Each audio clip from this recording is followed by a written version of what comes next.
Sometimes the problem isn't your partner, it's your ego. And I don't mean that in a harsh way.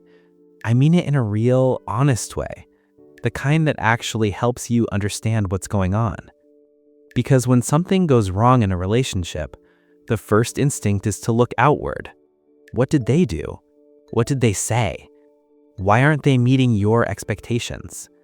And sometimes that's valid, but not always. Sometimes the tension you feel isn't coming from what they're doing. It's coming from how your ego is reacting. And the tricky part, it doesn't feel like ego. It feels like being hurt. It feels like being disrespected.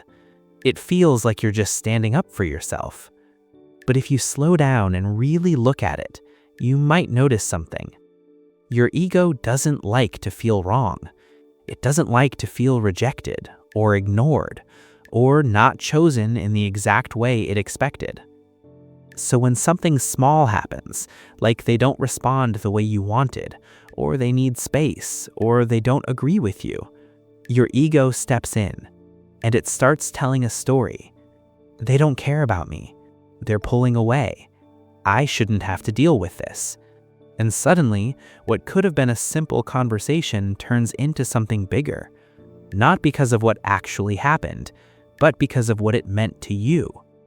That's the role your ego plays. It takes situations and makes them personal. It turns discomfort into threat. And instead of responding calmly, you react. Maybe you shut down. Maybe you get defensive. Maybe you pull away first just to protect yourself. And now, the relationship starts to feel tense. Not because love is gone, but because both people are protecting themselves. Here's another way your ego shows up. It keeps score. Who texted first last time? Who apologized more? Who's putting in more effort? And on the surface, that feels fair. But relationships aren't meant to be transactions. They're not about winning. They're about understanding. And the moment it turns into who's giving more, you stop connecting and start competing. That's ego. It wants to be right. It wants to feel in control. It wants to avoid vulnerability at all costs. Because vulnerability feels like risk. It feels like you're giving someone the power to hurt you. So instead of saying, "Hey, that hurt me," your ego says, "I don't care." Instead of asking for clarity, you assume the worst. Instead of opening up, you close off. And now you're not actually dealing with the issue. You're just protecting your pride. But here's the thing. Your ego can protect you and still cost you connection. Because the more you defend yourself, the less you understand the other person. The more you focus on being right, the less you focus on being close.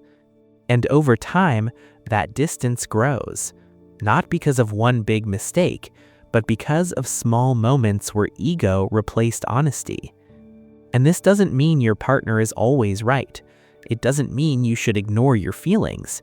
It just means not every reaction you have is coming from truth. Sometimes it's coming from fear. Fear of being seen as less. Fear of being vulnerable. Fear of not being enough. And your ego steps in to cover that up. But if you really want something real, something stable, you have to learn to notice that, to pause in those moments, to ask yourself, am I reacting or am I understanding? Am I trying to connect or just protect myself? Because those two things lead to completely different outcomes. One builds closeness, the other builds walls. And real growth in a relationship doesn't come from being perfect. It comes from being aware, from catching yourself in those small moments where your ego wants to take over, and choosing something different.